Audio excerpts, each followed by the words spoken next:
방사선 실험 안전.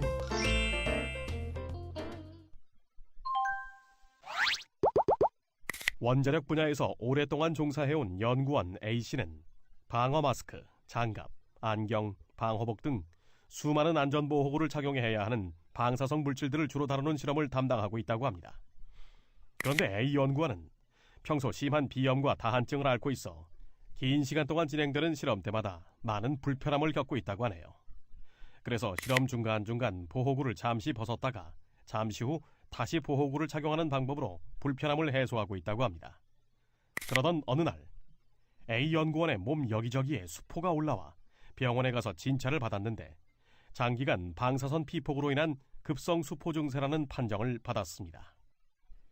이러한 사고가 발생한 원인은 무엇이며 동종사고를 예방하기 위한 안전수칙에는 무엇이 있을까요?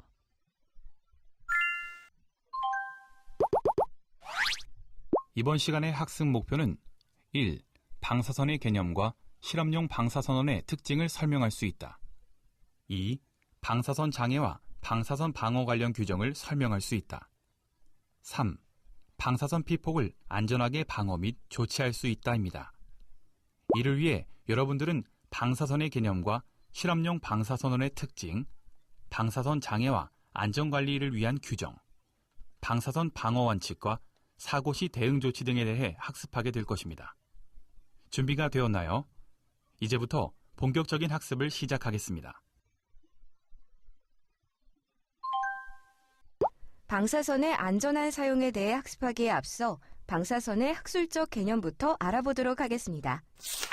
방사선이란 넓은 의미에서 햇빛, 전등 불빛, 전파나 자외선 등의 비전리 방사선과 알파선, 베타선, 감마선, X선, 중성자선 등의 전리방사선으로 나눌 수 있습니다. 여기서 전리방사선은 알파선, 베타선, 중향자선, 양자선, 전자선 등의 하전입자인 직접 전리방사선과 전자파나 X선, Y선, 중성자선 등의 비하전입자인 간접 전리방사선으로 분류됩니다. 일반적으로 방사선이라 함은 물질과 반응해서 전리를 일으키는 전리방사선을 말하는데, 이 전리방사선은 방사선이 매질내를 진행하면서 매질내의 분자 혹은 분자 구성의 원자와 직접 또는 간접으로 반응하여 에너지를 원자에 전달함으로써 원자의 궤도전자를 역이시키거나 원자핵과 결합에너지로 결합되어 있는 전자를 궤도로부터 이탈시키는 이온화를 일으키는 것을 말합니다. 아래의 버튼을 클릭하여 방사선의 분류를 확인해 보시기 바랍니다.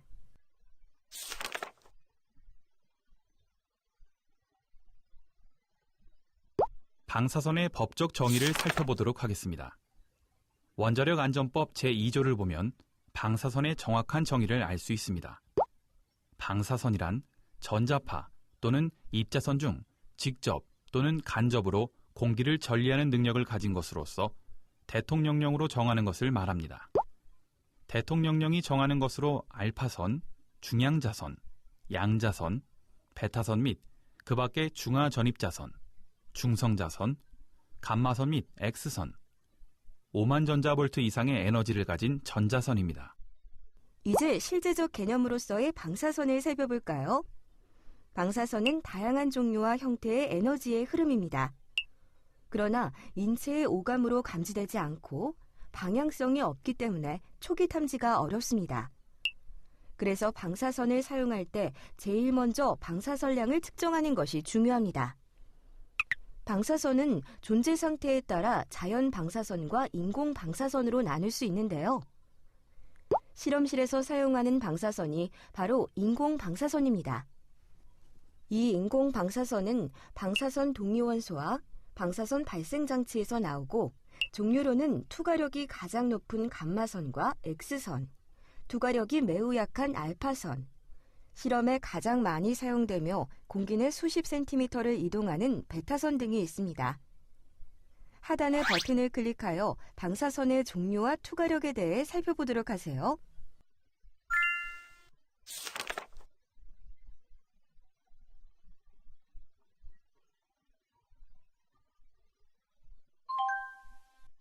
실험용뿐만 아니라 모든 방사선은 방사선 동위원소인 밀봉선언과 개봉선언, 그리고 방사선 발생장치에서 나옵니다. 이 중 밀봉선언은 기계적 강도가 충분하여 파손될 우려가 없으며 부식되기 어려운 재료에 들어있는 방사선 동위원소이며, 방사선 발생장치는 전원을 차단할 경우 방사선이 발생하지 않습니다. 때문에 밀봉선언과 방사선 발생장치는 외부 피폭에 대한 부분만 고려하면 됩니다. 그러나 국내 실험실에서 많이 사용하는 개봉선언은 방사성 물질의 오염이 있을 수 있으므로 외부 피폭과 내부 피폭을 함께 고려해야 합니다. 하단의 버튼을 클릭하면 국내에서 가장 많이 사용하는 방사선언이 무엇인지 확인할 수 있습니다.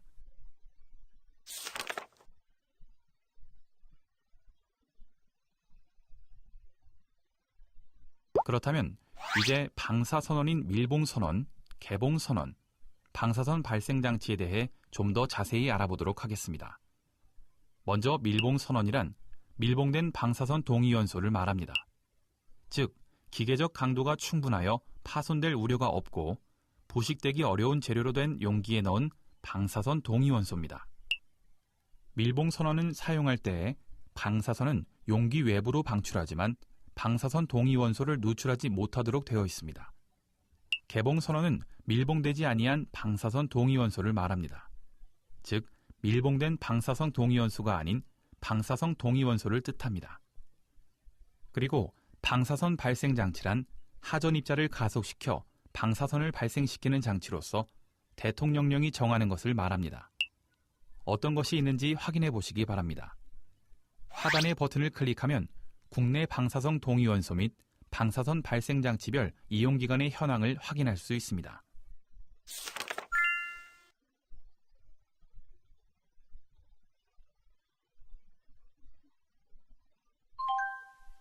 국내에서 가장 많이 사용되는 개봉선언은 C14, P32, H3 등으로 모두 비정이 짧은 베타선을 방출합니다. 앞서 확인하였듯이 개봉선언은 인체 내외부 피폭을 모두 고려해야 합니다. 아래 표를 살펴보면 각 개봉선언의 종류별로 특징과 이용 분야를 확인하실 수 있습니다. 그리고 하단의 버튼을 클릭하여 각 방사선언의 외관상 형태와 방사선언이 보관될 수 있는 관리구역에 대한 표지를 살펴보세요.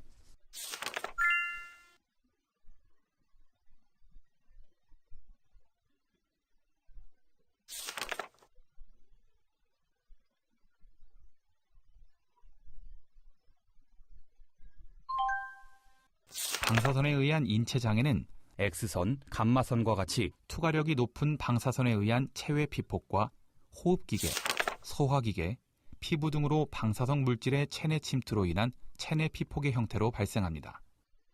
이때 방사선 장애에 영향을 미치는 인자는 체외 피폭의 경우 흡수선량, 흡수선량률, 선량 분포, 피폭 범위, 선질, 생물학적 요인 등이고, 체내 피폭의 경우에는 방사성 핵종의 장기나 조직 내 침착 부위, 유효 방광기, 방사성 핵종의 물리화학적 특성 등이 있습니다. 방사선 장애를 일으키는 과정을 살펴보겠습니다. 인체를 구성하는 주요 물질은 약 물 75%, 단백질 15%, 탄수화물 10% 미만, 지질 2에서 3%입니다. 방사선이 인체 피폭을 하게 되면 인체 내의 세포나 물과 직접 또는 간접적으로 이온화 작용을 일으키게 되는데, 이때 분자 구조를 변화시킴으로써 방사선 손상이나 장애를 유발하게 됩니다. 아래 버튼을 클릭하면 피폭 선량에 따른 임상학적 증상과 최근 5년간 연구기관 종사자 수 및 피폭 방사선량 현황을 확인할 수 있습니다.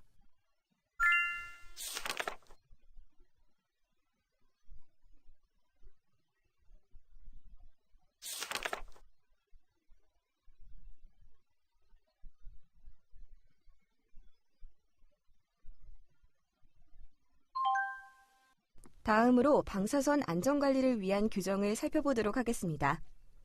방사선 안전관리를 위해 방사선 피폭과 관련된 모든 연구자는 원자력 안전법에 의해 방사선 장애 방어 조치를 받아야 합니다.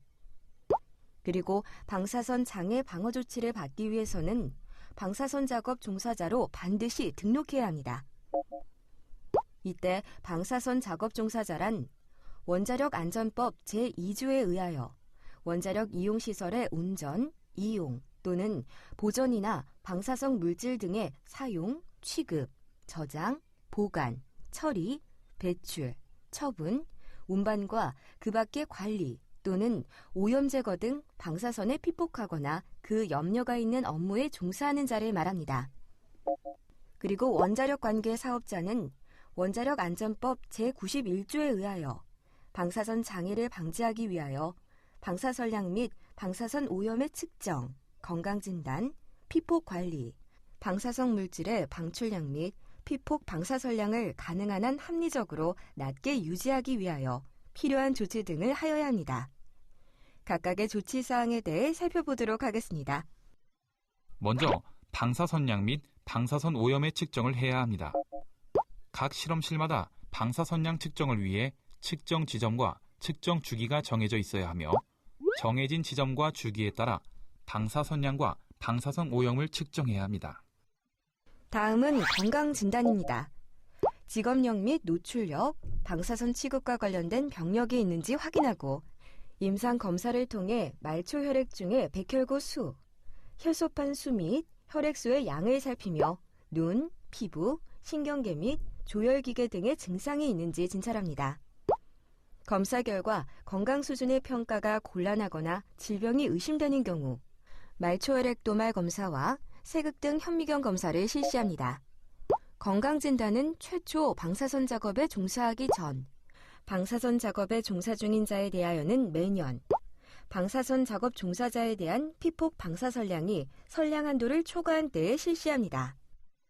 피폭 관리를 위해서는 무엇보다 개인 선량계를 착용해야 합니다. 개인 선량계는 가슴 부위에 착용하는 것이 원칙이지만 임신한 방사선 작업 종사자는 복부 착용을 권장합니다. 이 개인 선량계는 각 기관별로 법적 개인 선량계를 반드시 제공하도록 되어 있으며 방사선 관리구역을 출입할 때마다 반드시 개인 선량계를 착용해야 합니다. 만일 기준 선량 한도를 초과했을 경우에는 판독기관, 해당 기관, 정부에서 각각 규정에 따른 조치를 수행함으로써 적극적으로 방사선 작업 종사자를 관리하고 있습니다. 아래의 버튼을 클릭하여 방사선 작업 종사자의 법적 선량 한도를 확인해 보세요.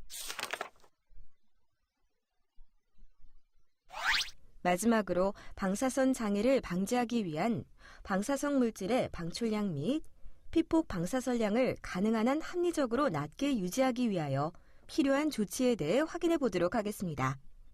일단 방사선 피폭과 관계되는 모든 연구자는 원자력 안전위원회에 방사선 작업 종사자로 등록되어 관리되고 있습니다.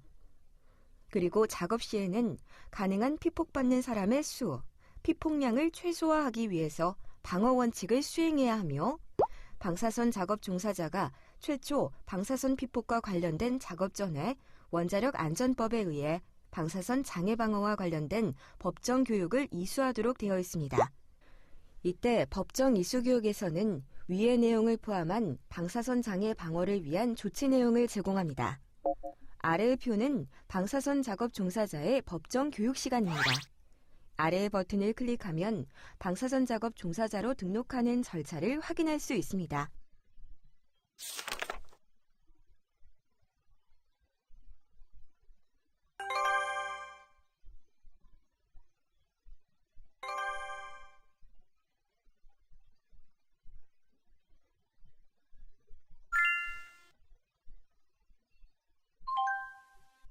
외부 피폭의 방어는 거리, 시간, 차폐의 원칙에 따라 수행하게 되는데 먼저 거리에 관해 살펴보도록 하겠습니다. 거리의 역자승 법칙이라는 것이 있습니다. 방사선원으로부터 거리를 멀게 유지할수록 그 피폭량은 거리의 역자승에 비례한다는 뜻으로 무엇보다 방사선원으로부터 거리를 두도록 노력하는 것이 중요하다 하겠습니다. 그리고 방사선원을 취급할 때에는 집게, 머니퓰레이터, 핀셋, 작대기를 사용하여 피폭량을 저감시키도록 하고 핫스팟 부위를 표시하여 관계자의 접근에 막는 것도 피폭량 저감의 한 방법입니다. 다음은 시간의 원칙입니다. 방사선 피폭량은 방사선량률 곱하기 작업시간이므로 작업시간을 단축시킴으로써 방사선 피폭량을 줄일 수 있습니다. 따라서 작업시간을 단축시키기 위해서는 작업 전에 계획을 수립하고 그 계획에 따라 모의 훈련과 반복 훈련을 실시한 후 실작업에 투입하는 것이 좋습니다. 한 사람에게 집중적인 피폭을 방지하기 위하여 작업시간을 여러 명에게 분배시키고 이때 작업 대기 장소는 선량률이 낮은 곳으로 합니다. 마지막 차폐의 원칙입니다. 방사선은 물질 내에서 감쇄 법칙에 따라 감소합니다. 따라서 적절한 차폐체를 사용하여 방사선 작업을 수행한다면 방사선 피폭량을 줄일 수 있습니다. 적절한 차폐체로는 투과력이 높은 X선, 감마선의 경우 원자 번호가 크고 밀도가 높은 물질인 납, 철, 텅스텐, 우라늄, 콘크리트 등이 좋습니다. 베타선의 경우는 원자 번호가 낮은 물질인 플라스틱, 알루미늄 등을 사용하는데 베타선이 금속 차폐 물질과 반응하여 에너지를 잃으면서 발생되는 제동 복사선 또는 제동 X선을 방지하기 위함입니다. 즉, 베타선의 차폐에는 원자 번호가 낮은 물질로 1차 차폐하고 이후 발생되는 제동 X선을 차폐하기 위하여 납, 철 등의 원자 번호가 높은 물질로 차폐합니다. 그리고 중성자선의 경우 중성자는 원자 번호가 작을수록 에너지를 잘 잃기 때문에 보통 물, 파라핀, 붕소함유 폴리에틸렌, 탄소 및 콘크리트 등으로 차폐합니다. 내부 피폭의 방어는 경납, 희석, 차단의 3원칙과 블로킹의 방법을 적용합니다. 먼저 선원의 경납에 대해 알아보도록 하겠습니다. 개봉 선원을 취급할 때는 경납 설비 내에서 또는 후드나 글러브 박스에서 함으로써 체내 섭취를 줄일 수 있습니다. 이때 중요한 것은 경납 설비의 경계에서 선원의 누설을 최소화하는 것이라 하겠습니다. 다음은 농도의 희석입니다. 작업 환경을 개선하는 방법으로 선원을 완벽하게 경납하는 것은 불가능하므로 작업장 내의 공기 오염이나 표면 오염이 발생하여 방사성 물질이 인체에 섭취될 수도 있습니다. 이를 방지하기 위하여 배기 설비를 설치하고 제염 작업을 통하여 공기 오염과 표면 오염을 지속적으로 관리해 주어야 합니다. 또한 외부로 방출되는 유출물은 정화 설비를 거치게 함으로써 방사성 오염을 방지해야 하겠습니다. 마지막으로 섭취 경로의 차단입니다. 작업 환경에 안전한 준위의 유지가 어려울 때에는 방사성 물질의 섭취 경로를 차단하는 방법을 적용합니다. 방사성 물질의 인체 내 섭취 경로는 호흡기, 소화기, 피부이므로 방사선 작업장 내 공기 오염도가 높은 상태에서 작업을 할 경우 방독면, 마스크를 착용하고 작업하도록 합니다. 물론 작업장 내에서 음식물 및 음료수의 섭취나 흡연의 행위를 해서는 안 됩니다. 방호복, 장갑 등을 착용하여 피부나 상처로 방사성 물질이 체내로 유입되는 것을 막아야 하고 상처가 있는 경우에는 원칙적으로 작업을 해서는 안 되지만 부득이한 경우 상처 부위를 밀봉한 후 작업을 수행하도록 합니다.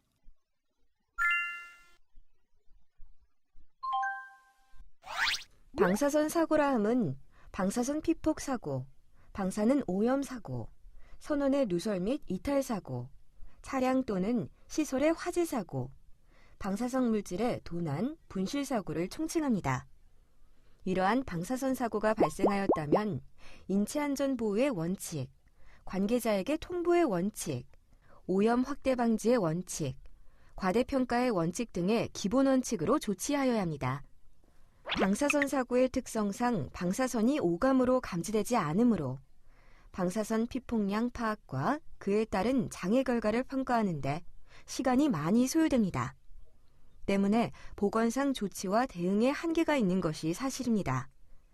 따라서 사고의 크기를 최대한 크게 예측 평가하여 선조치를 취한다면 방사선 피폭으로 인한 장애와 피해를 최소화할 수 있을 것입니다.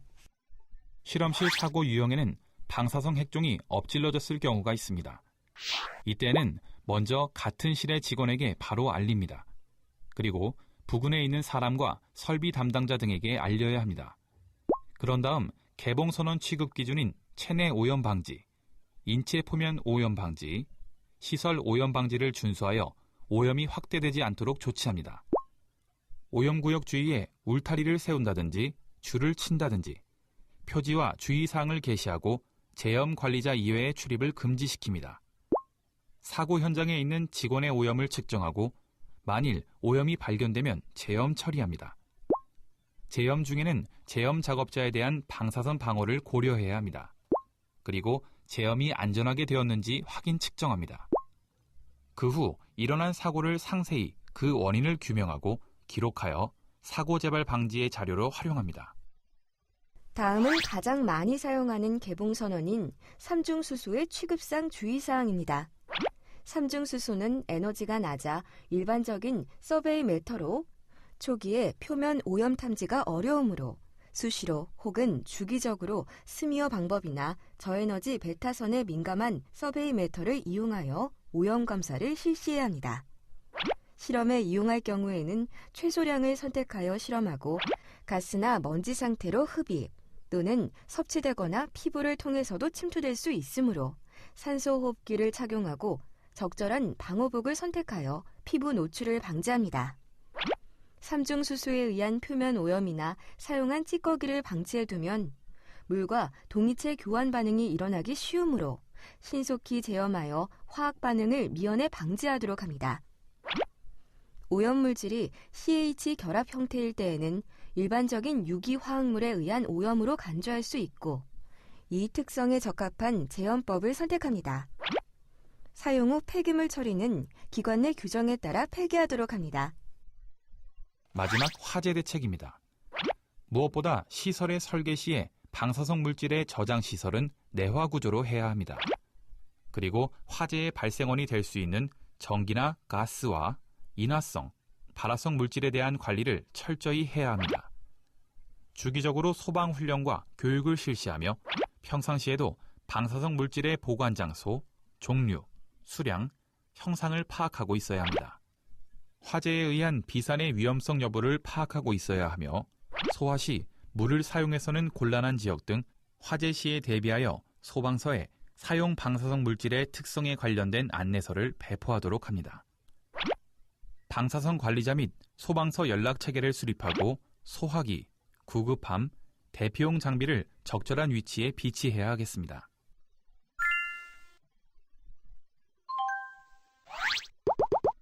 자, 그럼 지금까지 학습한 내용을 바탕으로 앞서 제시해드린 연구실 안전사고를 예방할 수 있는 방안들에 대해 알아보도록 하겠습니다. 우선 무엇보다 원자력 안전법에 따라 방사선 관련 연구 종사자에게는 오염 정도의 측정과 건강진단, 비폭 관리 등 주기적으로 방사선 장애 방어 조치를 시행하는 것이 중요합니다. 또한 안전을 위해 방호용품은 필수로 착용하도록 하고 방사선에 노출되는 시간은 가능한 짧게 해야 하죠. 사고 사례에서도 장기간 연구를 진행해 오면서 방사선 실험 중 보호구를 벗었다 다시 입는 행동을 통해 조금씩 쌓인 피폭량이 결국 급성 수포 증상으로까지 발현된 사고라고 할 수 있습니다. 마지막으로 방사선원과의 거리는 가능한 멀리 유지하고 방사선원과 연구원 사이에는 적절한 차폐체를 설치하는 것이 바람직하다고 하겠습니다. 이렇게 연구실 안전사고는 여러분의 예방수칙 이행 여부에 따라 충분히 미연에 방지할 수 있다는 사실 꼭 기억하시기 바랍니다. 오늘 배운 학습 내용을 퀴즈를 통해 확인해 보겠습니다. 퀴즈는 총 3문항이 제시됩니다. 준비가 되었으면 스타트 버튼을 클릭하세요.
학습은 즐거웠나요?